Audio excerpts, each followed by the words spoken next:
अस्सलाम वालेकुम नाज़रीन, मेरा नाम अली हैदर है और आपका शुक्रगुजार हूँ कि आपने मेरी वीडियो देखने के लिए वक्त निकाला। पूरा खित्ता इस वक्त परेशान हो गया, पूरा खित्ता कांप रहा है क्योंकि इसराइल के पास थॉड एयर डिफेंस सिस्टम आ चुका है। थॉड THAAD थॉड दुनिया का बेहतरीन एयर डिफेंस सिस्टम इस वक्त इसराइल में लैंड कर चुका हुआ है। पूरा मिडल ईस्ट कांप के रह गया कि हुआ क्या है, लेकिन ईरान ने बाकायदा इसका मजाक उड़ाया है। मैं आपको ईरानी जनरल के वो क्लिप्स दिखाऊंगा, सुनाऊंगा, जहां पे ईरानी जनरल थॉड एयर डिफेंस सिस्टम का मजाक उड़ा रहे हैं। दोस्तों, इस थॉड एयर डिफेंस सिस्टम का मतलब यह है कि अब इसराइल में कोई भी चीज़ हमला नहीं कर सकती है। इसराइल इंडिस्पेंसिबल, नाकाबिले तस्खीर हो गया है, लेकिन ऐसा है नहीं। नाज़रीन, ये याद रखिएगा, मेरे पास आज बहुत सी खबरें हैं। यमन पे आज हमला हुआ है। ईरान के कौन कौन से मकामात पे हमला किया जाएगा उसकी लिस्ट जारी हुई है। तेल की कीमत जो है, आपका मेरा जो हम पेट्रोल यूज़ करते हैं गाड़ियों में, वो आसमान को छूने जा रही है जंग की वजह से।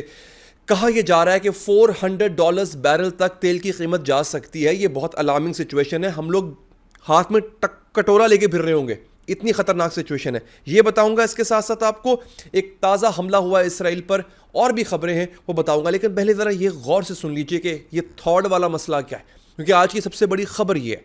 दोस्तों, कंट्रीज़ के पास इंटेलिजेंस बहुत पहले आ चुकी होती है। हमारे पास तो खबर तब आती है जब वाक़या रूनुमा हो जाता है ना, आपके पास तो उससे भी लेट पहुंचती है।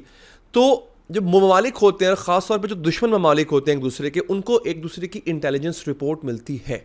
ईरान को पता था कि जिस वक्त इसराइल को ज़रूरत पड़ी, अमेरिका अपना थॉड एयर डिफेंस सिस्टम इसराइल के हवाले कर देगा, जो कि हो गया।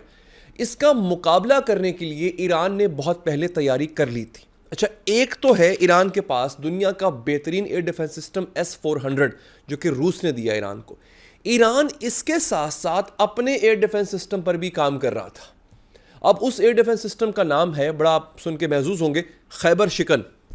ये बड़ा मज़ेदार है, इसकी आप रेलिवेंसी देखिए ज़रा। खैबर का ताल्लुक जो है, जब भी खैबर की बात की जाती है तो मौला अली का नाम लिया जाता है, और ये मौला अली से एट्रीब्यूटेड है। मौला अली अलैहिस्सलाम ने खैबर का किला फतह किया था, दरवाजे को उखाड़ के उन्होंने फेंका था। पूरा वाक़या आपको याद है। अब ईरानियों की लड़ाई किससे है? यहूदियों से। खैबर किला किसका था? यहूदियों का था। यहूदी तब भी यही काम किया करते थे। तो रसूलुल्लाह सल्लल्लाहु अलैहि वसल्लम की क़यादत में जो लश्कर गया, उसको फतह हासिल हुई। इसी तरह से खैबर नाम रखा गया है, खैबर शिकन नाम रखा गया है इस मिसाइल सिस्टम का, जो कि अमेरिका का थॉड, पेट्रियट और जो आयरन डूम है उसका मुकाबला करेगा। ईरान ने बाकायदा तौर पे, ईरानी जनरल ने, मेरे पास इसका क्लिप है, उससे मजाक उड़ाया है कि ठीक है, साफी ने पूछा कि थॉट सिस्टम आ गया इसराइल के पास, अब आप क्या करेंगे। बाकायदा उससे मजाक उड़ाया है और उसने कहा है कि हमारे पास उससे भी बेहतरीन चीज़ है। मैं आपको खैबर शिकन का तारुफ करवाऊंगा आज की वीडियो में। दूसरी बड़ी खबर है नाजरीन, यमन पे हमला हो गया है। ये बहुत ख़तरनाक है और ये किया गया है B-2 बमबार तैयारों से। ये B-2 बमबार तैयारे वो होते हैं जिन्हों, और ये स्टेल्थ होते हैं। इन्होंने हिरोशिमा पे हमला किया था, नागासाकी पे एटम बम फेंका था। इन्होंने क्लस्टर बम का इस्तेमाल किया है और जो यमनियों के बंकर से उनको तबाह करने की कोशिश की है। अब इसके जवाब में यमनी किसी भी वक्त अमेरिका पर हमला कर सकता है। ये है तीसरी बड़ी खबर आज की नाजरीन। तेल की कीमतें ऊपर जा सकती हैं नाजरीन। $400 फी बैरल, अभी कहीं ग़ालिबन $80-90 फी बैरल पे तेल चल रहा है। और कहा यह जा रहा है कि अगर मिडिल ईस्ट क्राइसिस बढ़ जाता है, जो कि इस यमन के हमले के बाद बढ़ जाएगा, जो अमेरिका ने यमन पे बाकायदा हमला किया है, क्राइसिस में इसमें इजाफा होगा। कहा जा रहा है कि इससे तेल की कीमतें इतनी ऊपर निकल जाएंगी, महंगाई का ऐसा तूफान आएगा, खुदा ना खास्ता आप और हम इस बहुत मुश्किल में आ जाएंगे, बहुत मुश्किल में आ जाएंगे। अच्छा, कतर ने अमेरिका को झंडी दिखा दी है, ये तफसीलात मेरे पास मौजूद हैं। और एक बहुत इंपॉर्टेंट खबर है, 12 साल के बाद ये काम हुआ है कि ईरानी वज़ीर ख़ारजा ने मिस्र का दौरा किया है। ईरानी वज़ीर ख़ारजा इजिप्ट गया है। 12 साल के बाद किसी ईरानी का मिस्र में ये पहला दौरा होगा। ये बहुत बड़ी डेवलपमेंट है नाज़रीन। इसके साथ साथ आखिरी खबर जिसका मैं आखिर में जिक्र करूंगा वो है यूक्रेन के हवाले से। यूक्रेन ने, यानी ज़ेलेंस्की जो कि प्राइम मिनिस्टर है, सदर है सॉरी यूक्रेन का, उसने नॉर्थ कोरिया और ईरान पे हमला करने का इशारा दे दिया। ये बहुत बड़ी खबर है। नॉर्थ कोरिया, ईरान, इनका क्या ताल्लुक है यूक्रेन से? यूक्रेन इन पर हमला क्यों करेगा? ये एक बड़ी आपके लिए हैरानी की बात होगी ना, मैं आपको इसकी डिटेल बताऊंगा नाज़रीन। सबसे पहले आपको बता दूं थॉड के हवाले से, दोस्तों थॉड मिसाइल सिस्टम जो कि अमेरिका का बेहतरीन डिफेंस सिस्टम है, उसको डिप्लॉय किया गया है और डिप्लॉयमेंट के बाद जो है उसको नेवतम एयरबेस, ये वो एयरबेस है जिसको लास्ट टाइम ईरान ने मिसाइल मार मार के अधमुआ कर दिया था, निशाना बनाया था। इस एयरबेस पे जो है नाज़रीन अब हमला किया जाएगा। इस एयरबेस पे अगर दोबारा हमला होता है तो इसको प्रोटेक्ट करने के लिए थॉड एयर डिफेंस सिस्टम जो है वो वहाँ पे रखा गया है। अच्छा, इसके साथ साथ मेरे साथ एक खबर और ले लीजिए। इटली ने, और इटली की प्राइम मिनिस्टर हैं जियोर्जिया मेलोनी, उन्होंने अनाउंस किया है कि वो इसराइल के ऊपर हथियारों की खरीदारी की पाबंदी लगा रही हैं। बड़ी खबर है, फ्रांस के बाद इटली ने भी पाबंदी लगा दी है, बहुत बड़ी खबर है नाज़रीन। अच्छा, आगे सुन लीजिए होता क्या है। थॉड एयर डिफेंस सिस्टम जो है वो कितनी को बला चीज़ है, क्या कमाल चीज़ है। अच्छा, यूएस ने थॉड air defence system Palestinian territories में इंस्टॉल कर दिया। अच्छा, थॉड के बारे में क्या कहा जाता है कि one of the advanced ballistic missile system है ये थॉड। अच्छा, अब ये इसराइल की चूंकि उसकी जो टेंडेंसी है डिफेंस की, उसको स्ट्रेंथन करने के लिए बनाया गया है।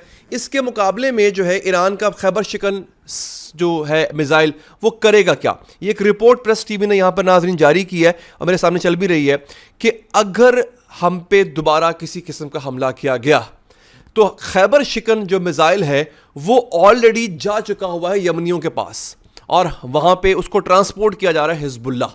ईरान से खैबर शिकन का मिस्र पहुँचना थोड़ा टाइम ले सकता है, लेकिन यमन से और बिलखसूस लबनान से खैबर शिकन का इसराइल में लैंड करना चंद सेकंड की गेम है।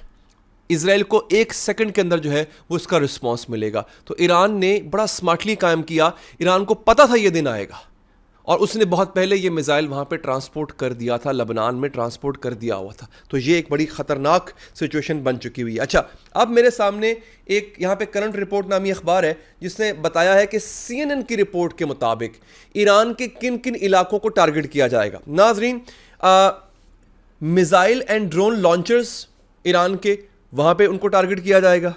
अच्छा, missile and drone storage sites and factories, military base and government buildings, nuclear research laboratories, ये वो मकामात हैं नाज़रीन जिनके बारे में कहा जा रहा है कि इनको बहुत जल्द टारगेट किया जाएगा। ये इसराइल के निशाने पे हैं। बट याद रखिए, मैं पहले भी बता चुका हूं कि ईरान के पास इस वक्त one of the finest air defence system मौजूद है। अच्छा, अब आगे आ जाएं। चैनल 13 है इसराइल का, उसने रिपोर्ट किया है कि कम से कम भी 5 से 6 हेलीकॉप्टर्स जो है वो लबनान का जो एरिया है वहाँ से उड़े और वो इसराइल के तेल अवीव के अस्पतालों में लैंड किए। कहा यह जा रहा है कि ये उन इसराइलियों की लाशें हैं जिन्होंने लबनान में दोबारा घुसने की कोशिश की थी। इस वक्त उन अस्पतालों में 44 इसराइलियों की लाशें पड़ी हुई हैं जिनको हिजबुल्लाह ने भून दिया था। अच्छा, अब आगे आए ज़रा, मेरे पास जो बकिया खबरें हैं मैं आपको दे दूं। कतर ने अमेरिका से कह दिया है भाई किसी भी किस्म का हम तुम्हें फैसिलिटेट नहीं करेंगे। कतर में अमेरिकन बेस है, लेकिन कतर ने कहा है अमेरिका से कि तुम हमारी बेस इस्तेमाल करके ईरान पे हमला नहीं कर सकते, सुर्ख झंडी दिखा दी है। अच्छा, अब आखिर में आ जाइए नाज़रीन, मैं तेल की कीमतों पर जाने से पहले आपको बता दूँ कि ज़ेलेंस्की जो प्राइम मिनिस्टर है, सदर है यूक्रेन का, उसने कहा है कि हमारी जंग जो है वो अब ईरान से है और शुमाली कोरिया से है। बेसिकली ज़ेलेंस्की अमेरिका की हाथों का एक पालतू जानवर है और अब वो बाकायदा तौर पे कोशिश ये कर रहा है कि ईरान को एंगेज करे। ईरान के पास बहुत असलहा है, ईरान के पीछे रूस है, ईरान के पीछे चाइना है, यूक्रेन के पीछे सिर्फ अमेरिका है। यूरोप की जो हालत है वो आपके सामने है। तो दोस्तों, ज़ेलेंस्की की गीदड़ भभकियों से ईरान डरने वाला नहीं है। रूस ज़ेलेंस्की को यानी यूक्रेन को संभाल लेगा। इसके साथ ही अब तक के लिए इतना ही। मुझे दीजिए इजाज़त। अल्लाह निगहबान।